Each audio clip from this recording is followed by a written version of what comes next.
Te voy a contar la historia de un río, al que en su corta pero eterna vida le acontece todo lo que le puede pasar.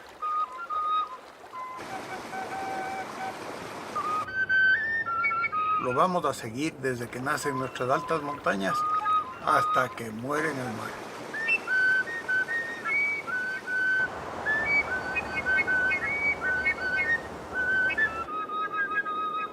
Todo este sistema de aguas, incluyendo drenajes y afluentes, son la cuenca del Esmeraldas.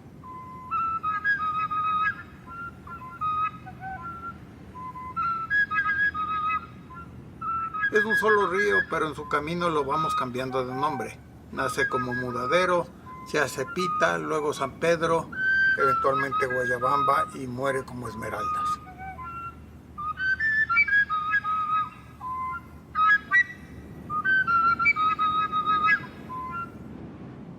Este riachuelo que de guaguito se cuela por los páramos tiene Taitimama. El cerro Sincholagua, que está rodeado de vastos pantanos, es el que más agua le da. El Cotopaxi, siendo que es más alto, grande y glaciado, contribuye menos.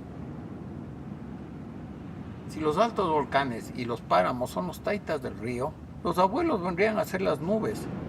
Son las que traen la humedad de los trópicos y la sueltan aquí arriba en forma de lluvia o nieve. Esos pantanos al sur de Sincholagua son una esponja, capaces de absorber el agua cuando llueve y de irla soltando pite a pite cuando hay estiaje. Así pueden mantener el caudal los ríos para beneficio de la gente que vive abajo en los valles, que no pasa sed ni en las épocas secas.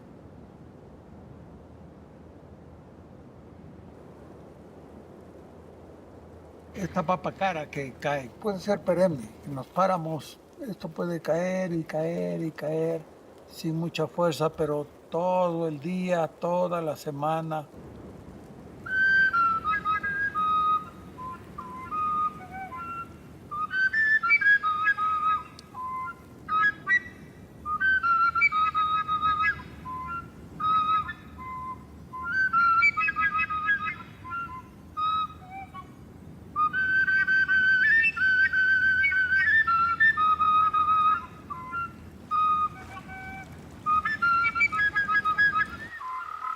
En esos páramos húmedos hay cantidad de sapos bullangueros. Las hembras son marsupiales. Andan a cargar sus williwillis dentro de una bolsa en espalda.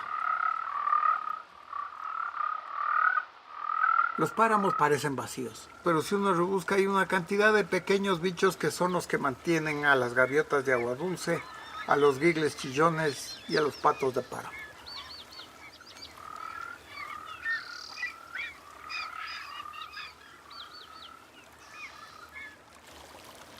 En este punto yo me puedo tomar el agua del riachuelito sin necesidad de procesarla, porque es bastante limpia. Si hiciera un brindis con el río y yo me tomo la mitad y la otra mitad le devuelvo en ese brindis al río, el agua que le devolví, demora apenas poco más de una semana en llegar al Pacífico. Las madrugadas, sobre todo las despejadas, son bien frías. Cae la helada y el páramo se cubre de escarcha y las cochas se congelan.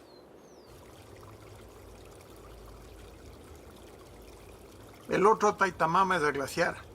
Eso que vemos no es nieve nomás, porque la nieve sale al sol y se derrite. Es hielo. Esas nevadas con el tiempo y el peso se van comprimiendo hasta hacerse hielo duro y se transforman en un río más o menos sólido. Ahora, el hielo no fluye tan fácil como el agua. Entonces se va quebrando.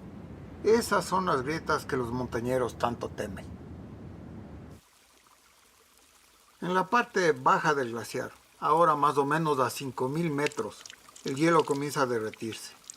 Parte del agua que sale de ahí se filtra en los arenales y roquedales. Vuelve a salir en la superficie, abajo en el páramo, en pogios, es decir, en vertientes. En este andar, uno se da cuenta que la vida de un río es como la de una persona.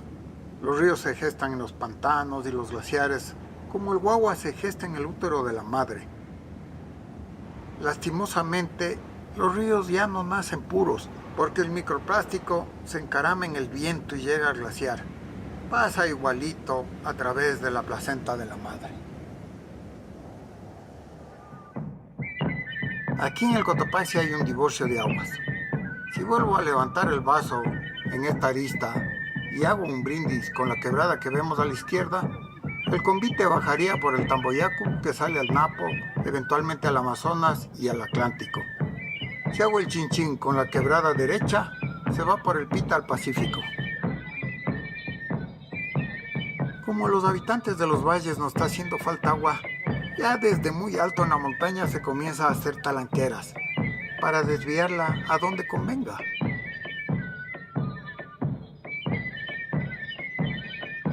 Poggio es un topónimo común en nuestros Andes. Significa vertiente. El agua que sale de los poggios es muy limpia porque está filtrada por cantidad de arena.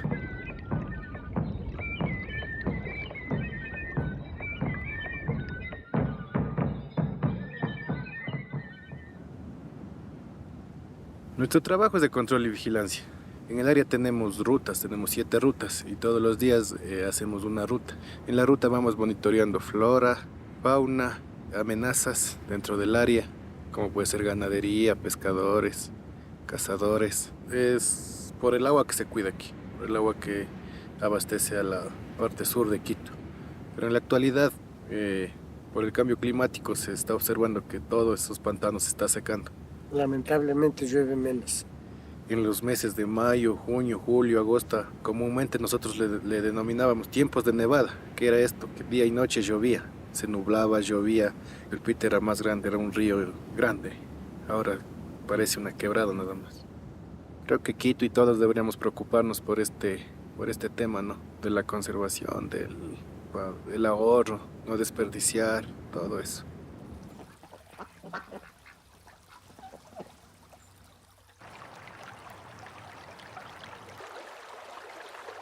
Esos riachuelos son como los guaguas chiquitos.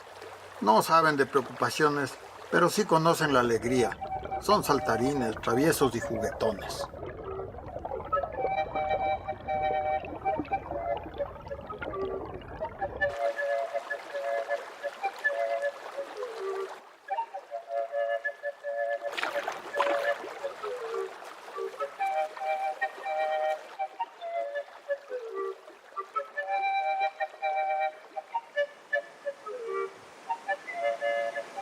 Las quebradas de Hualpaloma y Mudadero, ambas que drenan sobre todo el Sincholagua y algo al Cotopaxi, forman el Pita.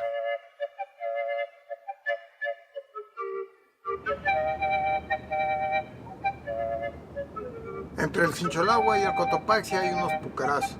Son fortalezas incas que deben haber cuidado el paso a los distritos mineros allá en la ceja de la montaña en los flancos orientales. A lo mejor también protegieron a los criadores de llamas, tal vez de vicuñas, que se daban en estos páramos aledaños. Seguro que los soldados, viajeros, pastores e incluso los rebaños bebían agua del Pita.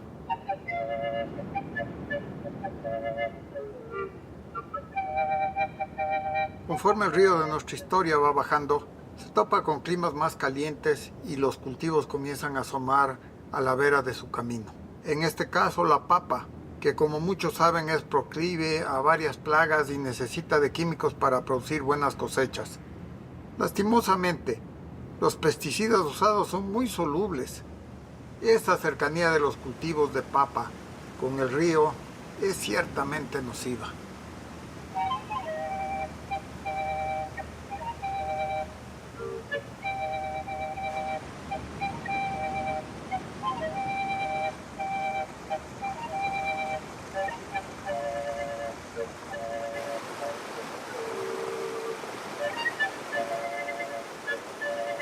Apenas más abajo está la toma que se lleva el agua del Pita a Quito.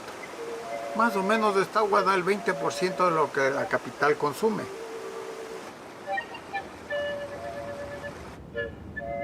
El agua se va por un canal tapado que intenta preservarla pura y cristalina. Llega a la planta de tratamiento de Puengasí, desde donde se distribuye a la ciudad.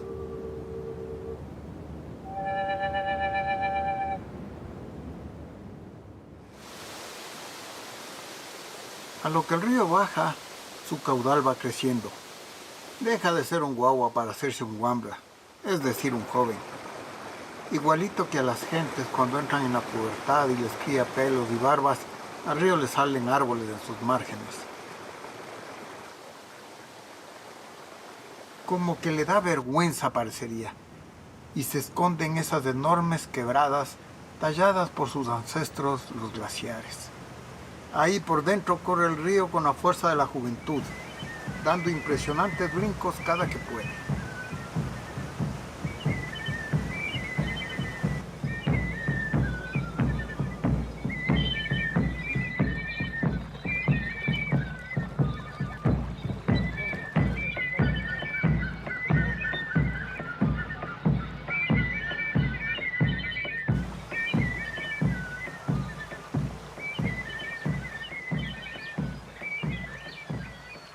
El río, conforme avanza, recibe cantidad de afluentes.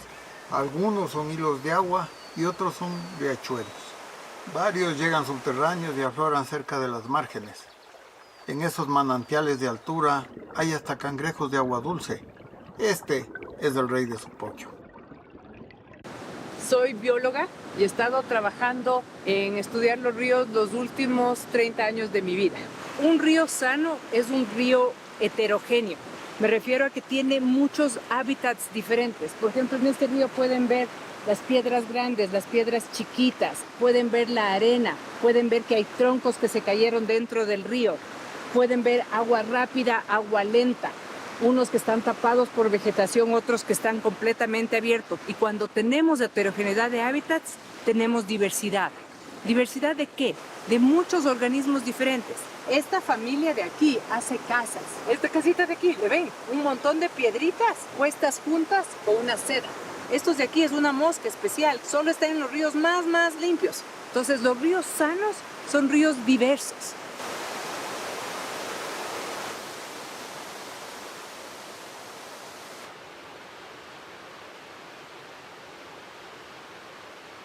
Aquí el agua todavía es bastante pura y ya vamos viendo cómo le siguen sacando al río canales y le siguen sacando, hasta en mangueras se llevan el agua porque a la gente le hace falta agua y al río no tiene tanto.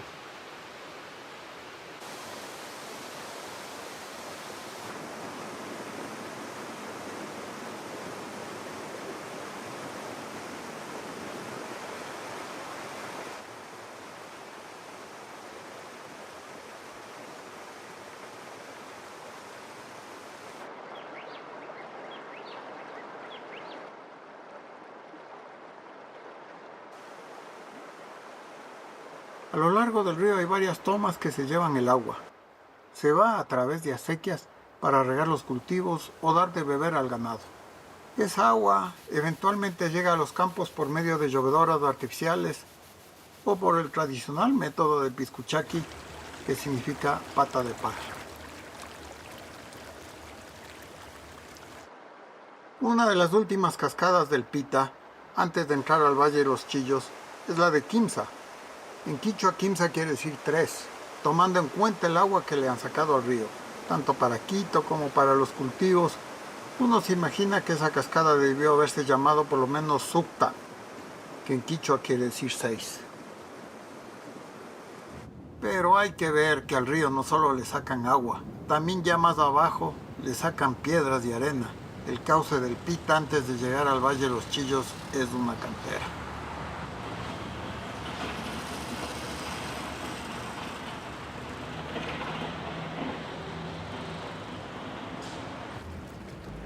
Cuando el río por fin entra al valle habitado, le encajonan.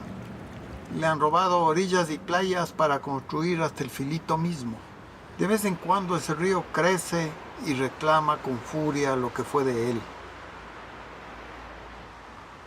Allá, lejos, alto en el horizonte, asoman ambos progenitores, el Sincholagua y el Cotopaxi. Deben ver con aprensión cómo su vástago entra al mundo de los hombres.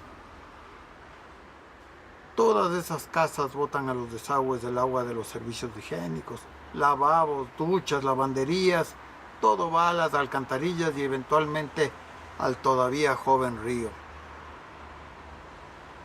lo comienzan a contaminar tan temprano y ya lo enferman.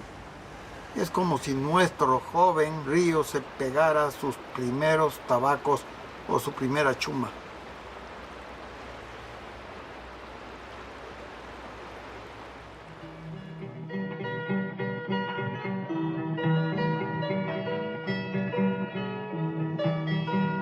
A la altura de San Rafael, al lecho de Pita lo secan. Le anticipan artificialmente su unión al San Pedro. Esto sucede un par de kilómetros antes de la natural confluencia. Se lo llevan por un canal artificial para aumentar el caudal de San Pedro y así crecer lo que llega a la hidroeléctrica de Huangopolo.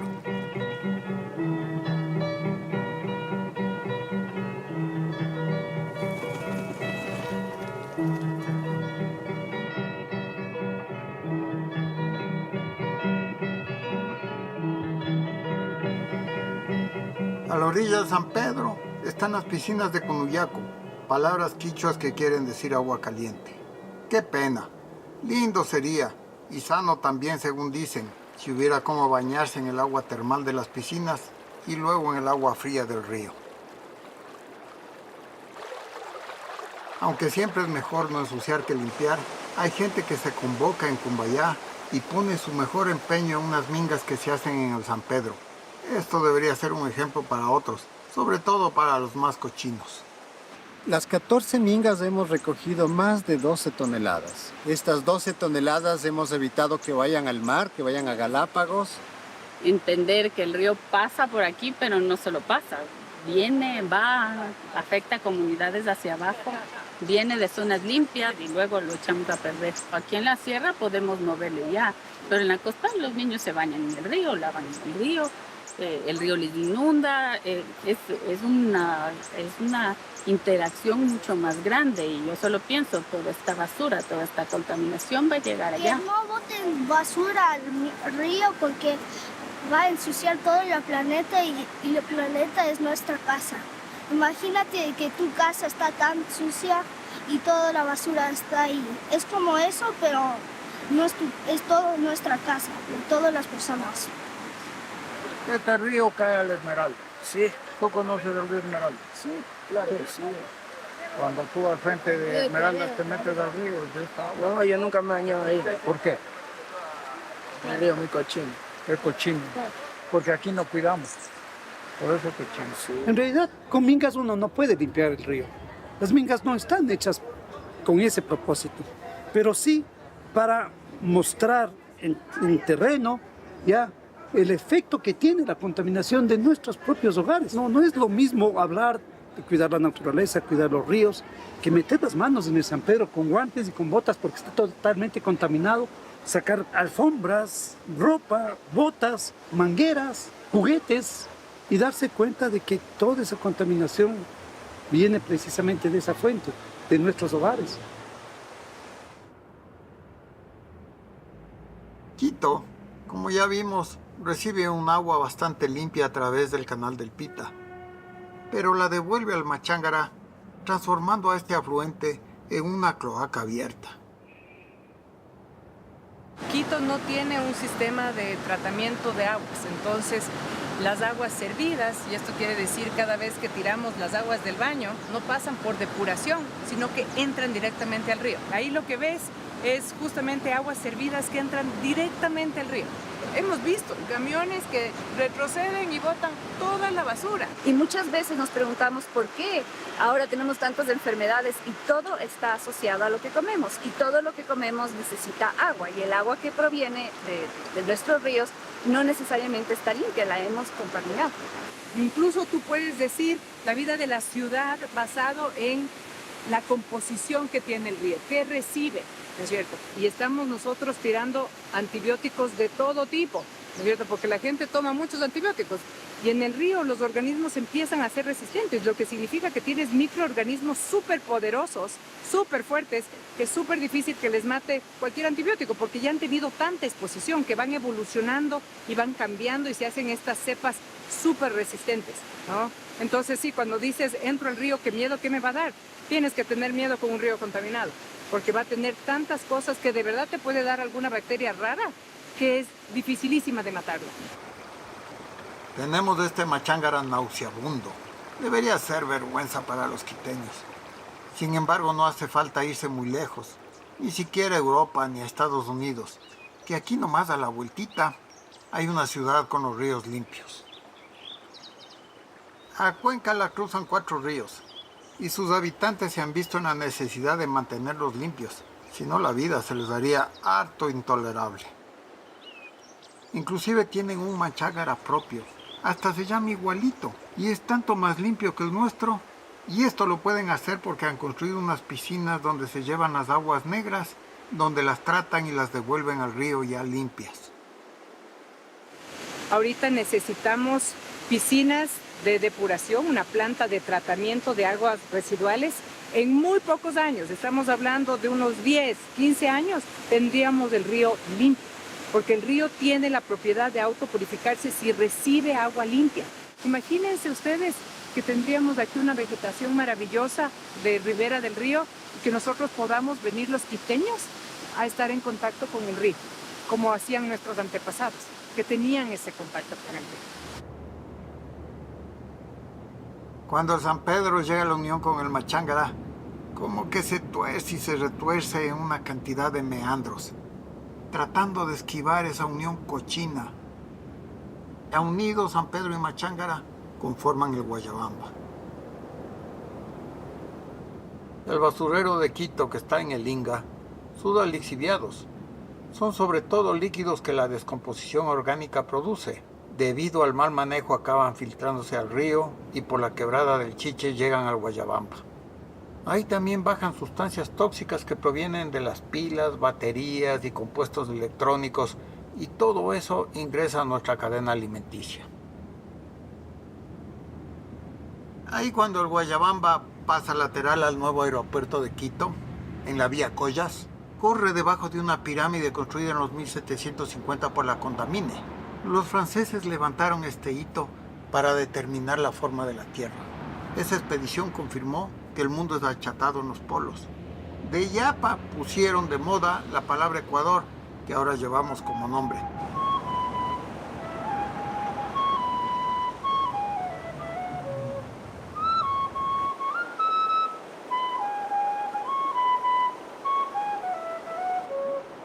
En una angostura del Guayabamba, los incas encontraron un sitio propicio para cruzar el río. De esos tiempos quedan las rocas indígenas originales. Sobre estas piedras labradas, los conquistadores españoles edificaron un arco de ladrillo.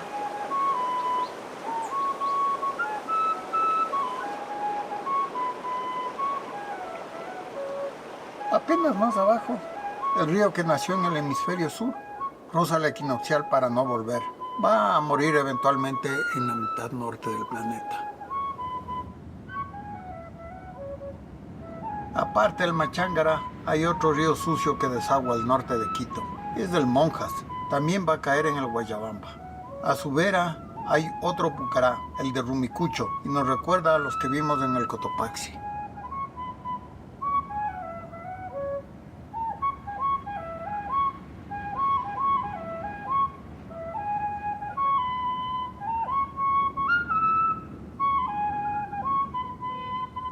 Hubo hace años un proyecto en Quito para construir un sistema de tratamiento de aguas residuales. Esto se iba a hacer en lo que fue la hacienda Vindobona, pero el presupuesto destinado para esta obra se reubicó al metro de Quito. Ahora en Vindobona hay solamente unos cultivos en la zona desértica que, regados por las aguas negras del Monjas, destacan como que fueran oasis. Actualmente la autoridad no tiene ningún plan porque dice que es muy costoso. ¿No será acaso que nos sale más caro todo lo que el agua contaminada causa en la salud pública?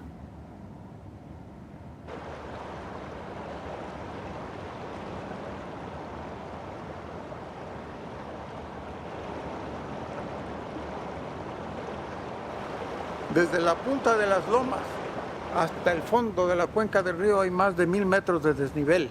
Eso es lo que se ha abierto el río en el paso de los millones de años. Cuando los Andes comenzaron a emerger, junto a ellos debe haber crecido también los primeros desagües. Esa debe ser la historia del Guayabamba, que fue creciendo junto a los cerros y mantuvo esa obra abierta en lo que hoy es un inmenso y a la vez inhóspito cañón.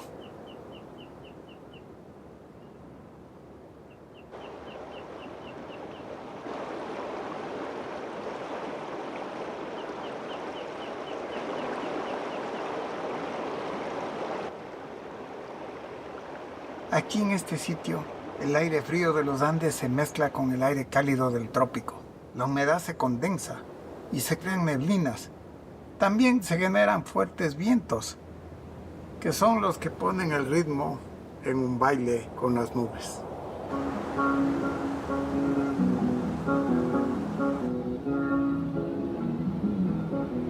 Entre el Guayabamba al trópico, que es la ceja de montaña, la parte boscosa. Ahora la gente lo conoce como el Chocó andino.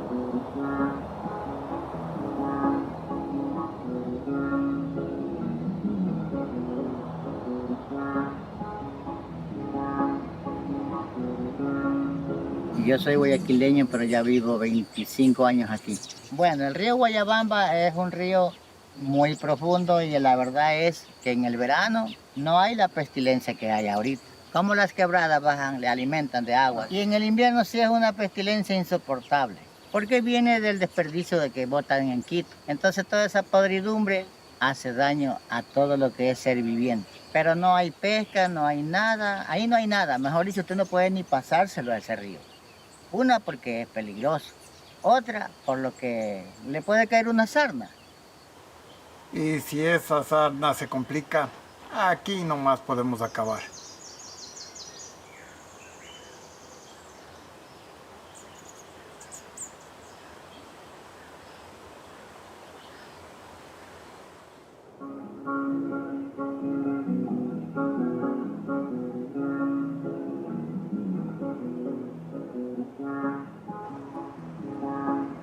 Nacen en la vertiente de la cordillera cantidad de afluentes que caen al Guayabamba. Ahora esas laderas están salpicadas de fincas modernas, pero antaño en el bosque habitaban muchos nativos variados. Eran conocidos por el genérico de yumbos, gente que dejó su huella. Hay piscinas donde seguramente se hacían baños rituales, petroglifos difíciles de descifrar pero que parecen celebrar remansos. Y hasta monumentos como esta pirámide que debió haber sido de los caranquis. Parecería que para ellos el río era cosa sagrada y no un basurero. Ay, qué bonito es estar enamorado, apasionado, impulsivo y un amor. Ay, qué bonito es estar enamorado, apasionado, impulsivo y un amor. Todos estos afluentes, adorados y cuidados de antaño, llevan agua de todavía buena calidad al Guayabamba, diluyendo así lo que viene desde la ciudad de Quito y en algo mejorando la calidad de su caudal. Qué bonito es querer como te quiero, jamás en la vida nadie se queda. Ay, qué bonito es querer como te quiero, jamás en la vida nadie se queda. Con mis canciones en mi corazón te entrego y te prometo que no te olvidaré. Con mis canciones en mi corazón te entrego y te prometo que no te olvidaré.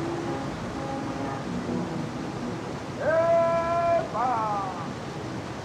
En esta parte del Bajo Guayabamba comienzan a aparecer las minas. Poco a poco se multiplicarán. Con el tiempo serán muchas. Por más bien cuidadas que estén, esos relaves corren el riesgo con temblores o con lluvias fuertes de romperse y derramar su carga tóxica de mercurio y arsénico que no tiene otro camino que ir cuesta abajo y llegar al río.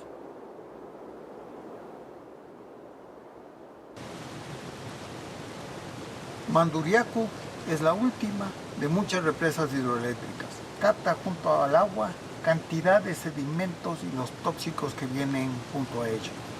Cuando abre sus compuertas para limpiar el embalse, toda la cuenca aguas abajo se envenena, Se mueren cantidad de peces y el agua apesta más de lo normal. La gente indignada le echa la culpa a la hidroeléctrica, cuando en realidad es un acumulado que viene desde la capital de la República. El lateral a Pedro Vicente Maldonado, el Guayabamba pasa por un cañón tan estrecho que los colonos lo llaman el Salto del Tigre. Creían que el jaguar podía saltar de un lado al otro. En esas aguas hediondas hay gente pescando. No sé si se comen lo que pescan, o lo devuelven al río, o capaz que le venden a terceros ingenuos.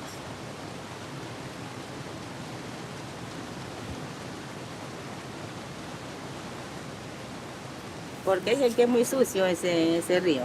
Porque dicen que viene de los desagües de Quito, bajan por ahí. Pero sí hay personas que bañan ahí. Incluso nosotros hemos ido al río por la parte de arriba, hay una linda playa y nos hemos ido bañado. Incluso hemos preparado alimentos, pero siempre y cuando hemos llevado el agua de casa para preparar los alimentos.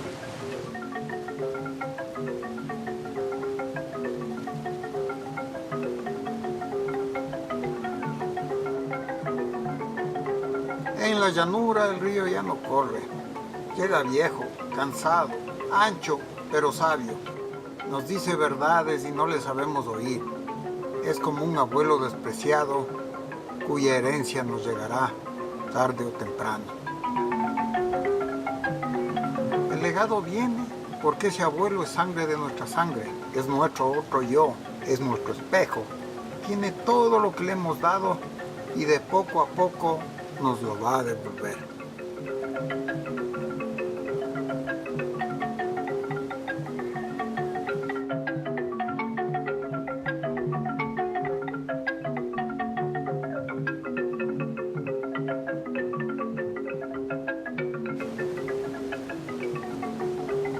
El Canandé se le une a las Esmeraldas. Sus aguas son muy limpias y llegan como un suero a la avena. Tan diferentes son ambos flujos que hacen un difícil matrimonio.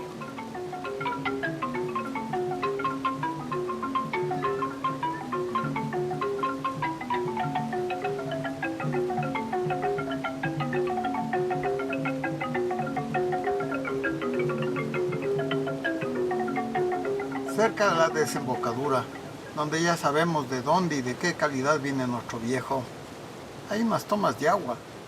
Son para las plantas del Viche y San Mateo. Aunque pasa por un proceso de potabilización, el producto final es riesgoso. Conocemos que en nuestro país no siempre los tratamientos se cumplen a cabalidad. Aparte hay que ver que el agua carga elementos muy difíciles, si no imposibles de separar. Así son los microplásticos y algunos metales pesados. La planta de San Mateo abastece con agua potable a Río Verde, a la ciudad de Esmeraldas, a la parte turística de Tonsupa, Atacames y Casablanca.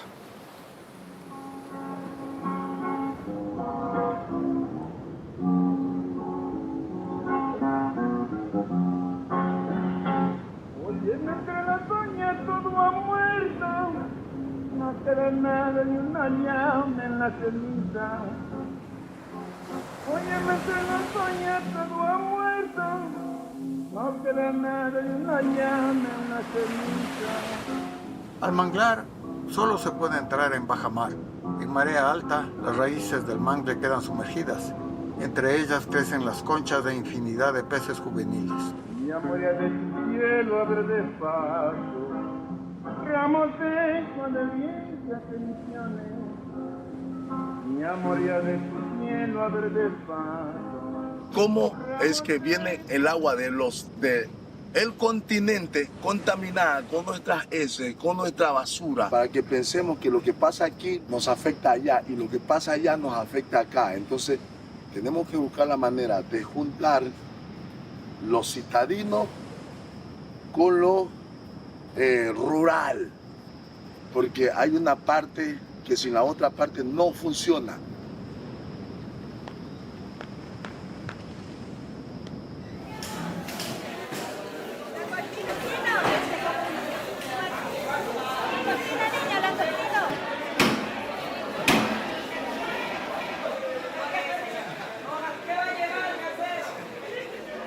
esta agua contaminada se acumula en los suelos y en los pequeños crustáceos. Llega a los peces más grandes que se comen a los pequeños. Cuando riega cultivos, los tóxicos se trepan a las raíces e ingresan a hortalizas y frutos. Más temprano que tarde llegan a las tiendas, mercados y supermercados, eventualmente a la olla y al plato.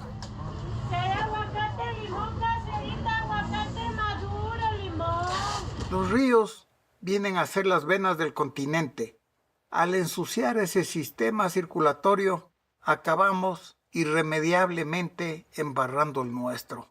Envenenamos nuestras venas y arterias, nuestras vísceras, órganos y tejidos. Y así, como poco a poco vamos matando al río, poco a poco nos vamos matando a nosotros mismos. ¿Cuántos cánceres? ¿Cuántas malformaciones al nacimiento? ¿Cuánto problema de salud vendrá de este imperdonable descuido? Me atrevo a pensar que es más barato mejorar al río que pagar la cuenta en salud pública. Es un daño democrático.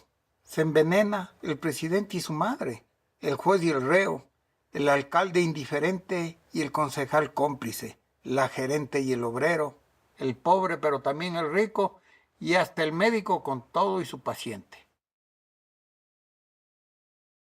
Esta es una historia harto triste. El río muere enfermo. Muere tras una lamentable agonía. Es la crónica de la mayoría de los ríos que corren cuesta abajo por nuestra patria. Sin embargo, hay remedio. Pudiéramos hacer como los cuencanos y construir plantas de tratamiento para las aguas negras. Pudiéramos también, y sobre todo, dejar de botar basura y desechos pretendiendo que desaparezcan en la profundidad de las quebradas. Y como el río es una cosa que fluye todo el tiempo, eventualmente se autolimpia. Hay una solución, no demora tanto. Con el tiempo a lo mejor podríamos, igual que nuestros antepasados, volver a las riberas del río para pasear, para enamorar, para cantar, para ver las aves o inclusive para bañarnos, así no sea carnaval.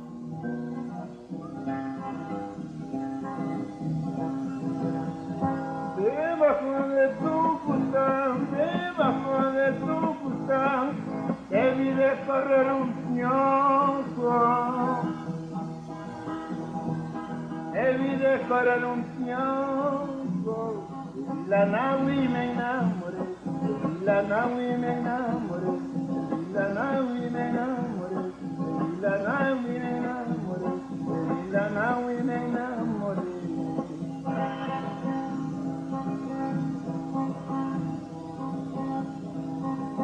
Debajo de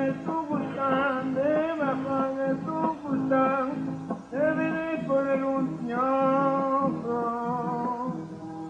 te vi por el unñoco, y la nahui me enamoré, y la nahui me enamoré, y la nahui me enamoré, y la nahui me enamoré, y la nahui me enamoré.